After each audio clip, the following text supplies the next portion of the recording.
On a cold, frosty night, Mark and Susan were driving home after enjoying a delightful dinner with some friends. As they traveled down a particularly desolate stretch of the highway, they both noticed something unusual by the roadside. There, barely visible under the faint glow of the streetlights, was a shivering dog. Feeling a pang of sympathy for the poor creature, they decided to stop and see if they could help. Mark pulled the car over to the shoulder, and they both got out. Mark, seeing the dog's shivering state, quickly returned to the car to grab a blanket they kept in the back seat. He gently wrapped the dog in the warm fabric, trying to protect it from the biting cold, and carried it back to the car. As they drove home, the couple discussed how they could care for the frightened creature. Once they arrived home, they immediately set to work preparing a cozy spot for the new guest. Mark poured some fresh water into a bowl and set out some food they had in the pantry. The dog cautiously began to explore the house, moving slowly as it inspected each room. The next morning, they took the dog to the vet for a thorough checkup. The vet examined the dog carefully, looking for any signs of injury or illness. The vet informed them that the dog was generally healthy, but a bit undernourished. They checked for a microchip, hoping to find the owner, but there was none. It seemed the dog was a stray. After much discussion, Mark and Susan decided to keep the dog. They decided to name him Max, feeling it was a strong and fitting name for their new family member. Max appeared to settle in well, and even began to show his playful side. They spent hours playing fetch and teaching him basic commands. However, their joy was soon overshadowed by some strange behaviors that began to emerge. Max, who had initially seemed so gentle and playful, started acting unpredictably. At times, he would freeze and stare at empty corners, his hackles raised. Other times, he would dart from room to room, as if being chased by something unseen.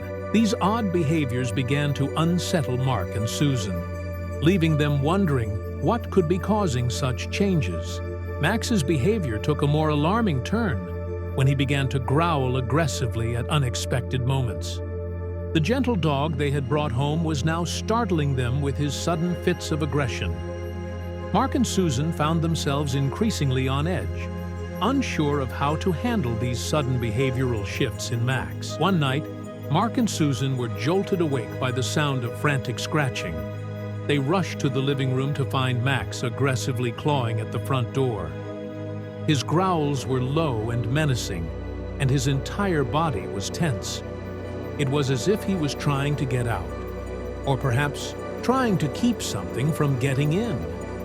They were deeply unsettled by this behavior, and despite growing worries, Mark and Susan tried to rationalize Max's behavior. They told themselves it was just nervousness or trauma from his past. They hoped that with time and love, Max would overcome his fears and stop acting out. In desperation, Susan enrolled Max in an obedience training class to curb his aggressive tendencies. She hoped professional guidance would help Max become a more predictable and well-behaved pet. During one of the training sessions, the trainer pulled Susan aside. He shared his observations, noting that Max seemed unusually difficult to control compared to other dogs. He pointed out that Max's aggression wasn't just a simple behavioral issue. It seemed to stem from something more complex. Hearing this, Susan grew even more concerned. Despite their best efforts, Max's behaviors grew increasingly unpredictable. One moment, he would be calm and affectionate.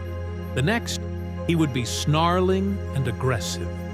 They began questioning whether adopting Max was the right decision. Mark decided to install a security camera in their living room to monitor Max's behavior while they were not at home. Over the next few days, Mark and Susan reviewed the footage from the security camera. To their dismay, they saw Max pacing back and forth, barking at empty spaces, and even growling at seemingly nothing. One evening, Mark and Susan returned home to find their living room in complete disarray. Couch cushions were torn, and wooden furniture had been clawed and chewed up. Determined to resolve the issue, Mark and Susan decided to give Max more attention and exercise. They took him on longer walks, played games to tire him out, and showered him with affection. Despite their best efforts, the incidents continued. Max's unsettling behavior extended to anyone who visited their home. He began growling at guests, creating an uncomfortable atmosphere during their gatherings. In a bid to find answers, Mark and Susan decided to take Max to another veterinarian for a more thorough evaluation. After a careful examination, the vet hinted at the possibility that Max might be experiencing trauma from his past. Hearing this, Mark and Susan felt a mix of sadness and frustration. Determined to uncover Max's past, Mark decided to conduct some research on his own. Susan decided to take a different approach by posting flyers and social media messages, asking if anyone recognized Max. She included pictures and a detailed description, hoping that someone might come forward with information. A few days later, they received an anonymous tip that darkened their hopes. The tip suggested that the dog could have been part of a clandestine and illegal operation. Shocked by the tip, Mark and Susan began to piece together the unsettling truth about Max. Realizing they might be in over their heads, Mark and Susan contacted local authorities for assistance. They hoped the police or animal control could intervene, but their pleas fell on deaf ears. The authorities seemed disinterested or too busy to help, offering only generic advice. One morning, they discovered strange markings near their windows and doors. The markings resembled symbols or messages, something they couldn't interpret, but found deeply unsettling. It was as though someone had been lurking outside, leaving cryptic signs behind. This new development only added to their fear and confusion. Susan began to fear that keeping Max might have put them in danger. Despite Susan's growing fears, Mark insisted on keeping Max until they could learn more about his origins. As the days passed, Max became increasingly aggressive and difficult to handle.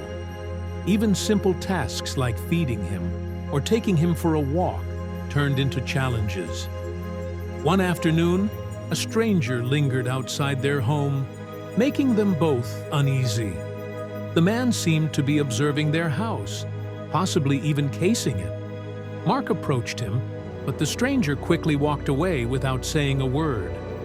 The unsettling encounter left both Mark and Susan even more paranoid.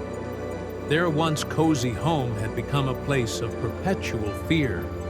They found it challenging to talk to friends or family about their troubles, fearing they wouldn't understand or believe their unbelievable situation. Max's health began to deteriorate, adding another layer of worry for Mark and Susan. One night, Mark received a mysterious phone call. The voice on the other end was unrecognizable, but the message was chillingly clear. They needed to get rid of Max. The caller warned them of grave consequences if they chose to keep him.